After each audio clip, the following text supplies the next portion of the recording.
The next one is called A Death in Oslo. Oslo, Norway, 1995, a woman checked into this very, very fancy hotel.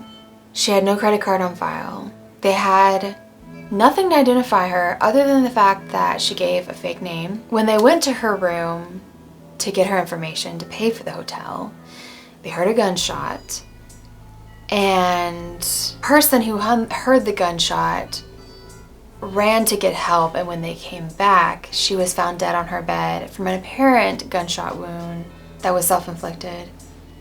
And they thought that she committed suicide, but there are a lot of weird things that make them think that she did not commit suicide. So the door was double locked from the inside, and each time the room was entered, there was a log that had a timestamp for when it was entered. But when somebody would exit the room, it wasn't logged. So that's a pretty interesting, or that's a pretty important fact to determine if she had been alone, if possibly it wasn't suicide. So basically, she could have entered the room with somebody, and then they could have left the room after killing her if it was a homicide. Because they say that the logs for the door locks said the door had not been opened near the time of her death. But once again, opened to enter, not to exit. At first, they were 99% sure that it was a suicide. They couldn't find any IDs or credit cards. Another weird fact is that all the labels, the tags from her clothes had been removed. Now, maybe it's not that weird to you, because I don't know about you, but me, I hate the feeling of tags on my skin. So maybe she just removed them because they were itchy. I don't know. But they made note of that fact. Also, they said that all the clothes that she had were clothing that you would wear from the waist up, but she had nothing from the waist down. So she was not traveling with any pants or anything, which they thought was really weird. So they were really confused as to how she got the room, if she had no ID, if there were no credit card on file. Like, how did she get it? At one point in the episode, they talk about how somebody had seen a man checking in with her, but none of his information was on file either. But there were some eyewitness accounts that she hadn't been alone. So they were just so confused at, this is a nice hotel, and at the time they say it was the nicest hotel in Oslo or in all of Norway. So I've checked into a hotel before. You cannot get a room key without them having your information. How does this happen? The name that she gave on the registration slip was Jennifer Fairgate from Belgium, but the name was a fake. They questioned if she came with someone named Louise Fairgate. I guess that's who. Oh, so at this part of the episode, I guess there had been a card with the name Louise Fairgate in addition to Jennifer Fairgate.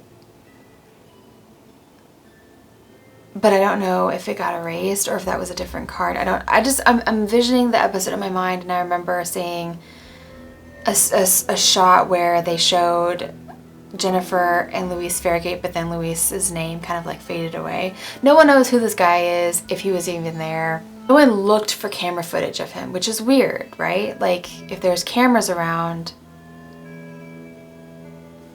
But the person interviewed said that they never even looked for footage for him. That would be pretty important if you don't think that this was a suicide, that it could have possibly been a homicide. Because at first they thought it was a suicide, then they started questioning and looking at it from a homicide perspective. They kept her body for a year while they were trying to find out who she was, but then eventually they had to bury her. And what was weird, of course they don't know who she is, but they showed where she was buried, and it's literally just a grassy spot. There's no headstone or anything. And I know that you don't have a name to put on the headstone, but like, how do you go back and find that grave if there's no marker?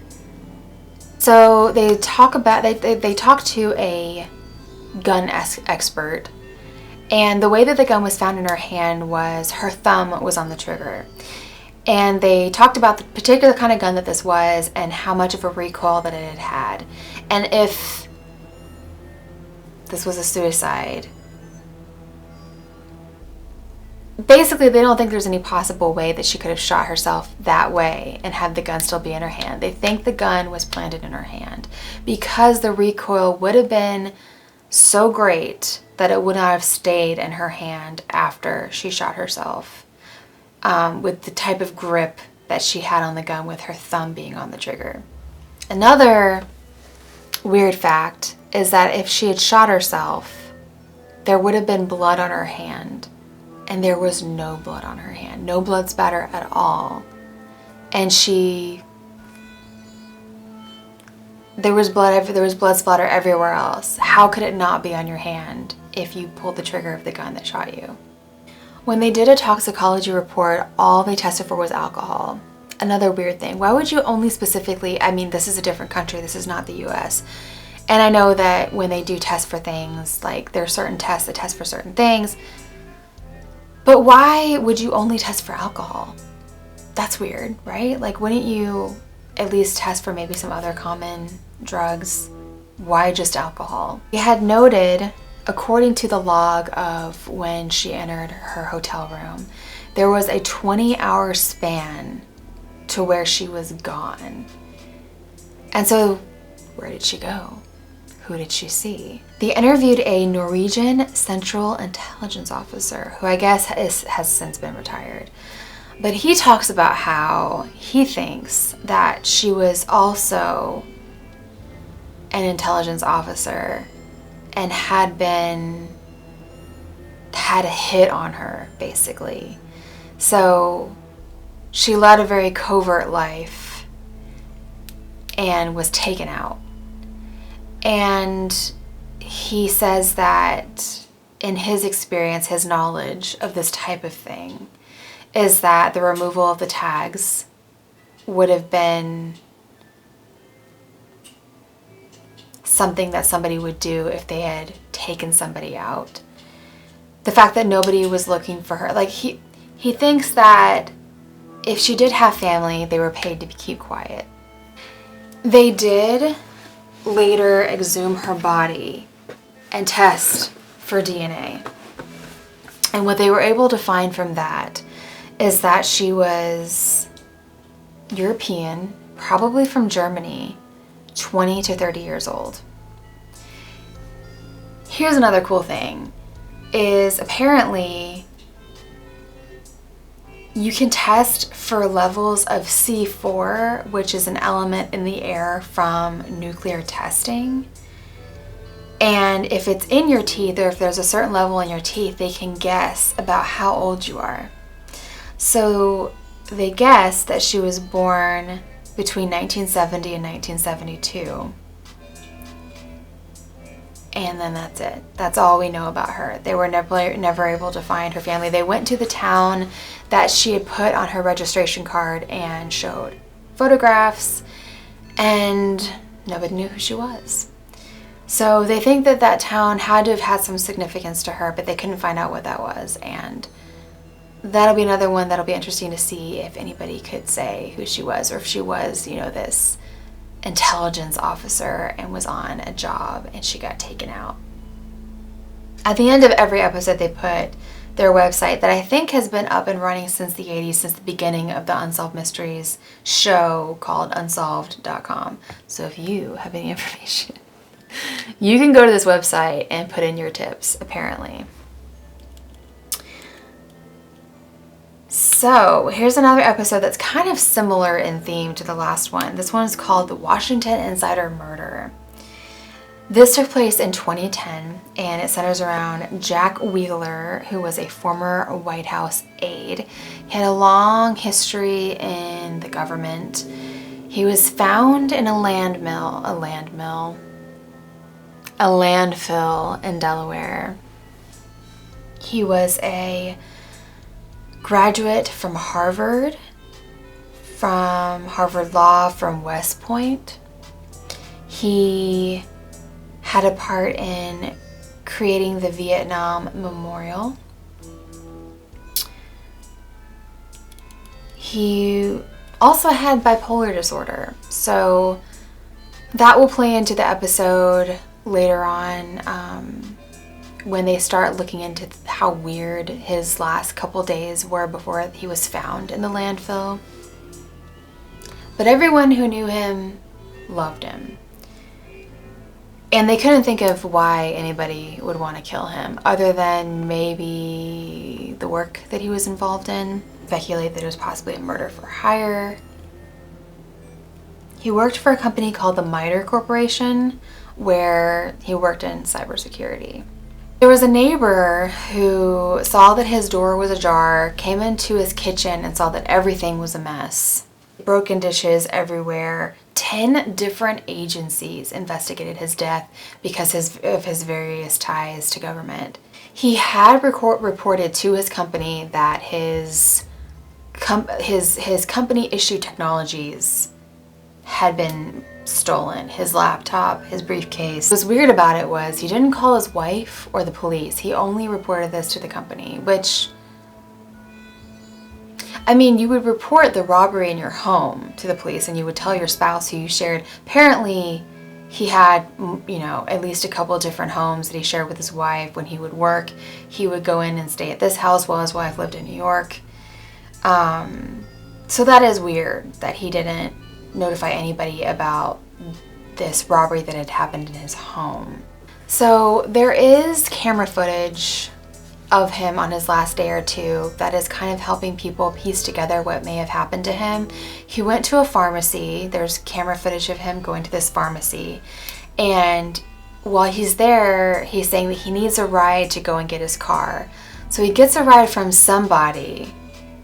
I believe it wasn't somebody that worked in the pharmacy, but it was just somebody that he encountered in the pharmacy that said that they could give him a ride. Next camera footage that you see of him is in a garage where his car was not housed, but we learn from family members that he had no sense of direction and would get very confused and could never find where he parked his car.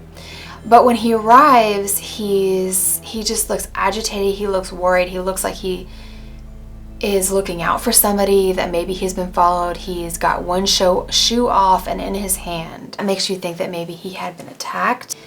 So he looks really, really agitated, like I said, and because this kind of ties back to him being bipolar because he was on medication. Maybe that's why he was at the pharmacy. He was getting his medication for his bipolar disorder.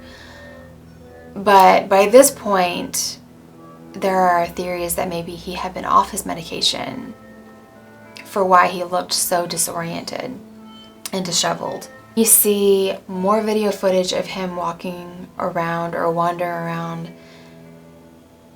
the Nemours building, and people speculated that he probably spent the night there. I know that they went and investigated that area and didn't find any of his belongings, but they speculate that he spent the night there.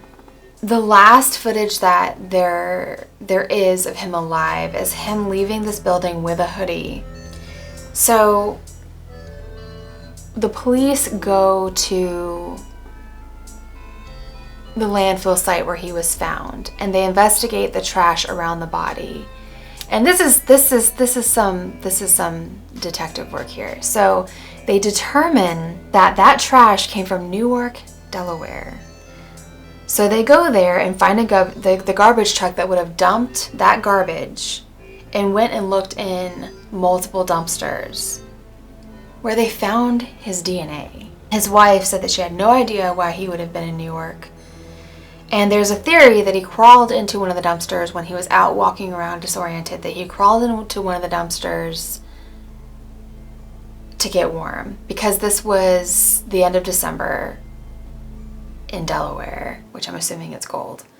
The cause of death was blunt force trauma from a beating.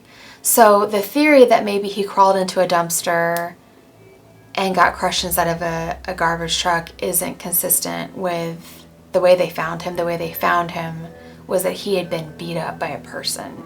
One clue as to what may have happened was his cell phone was found outside of a home that was being built across the street from him.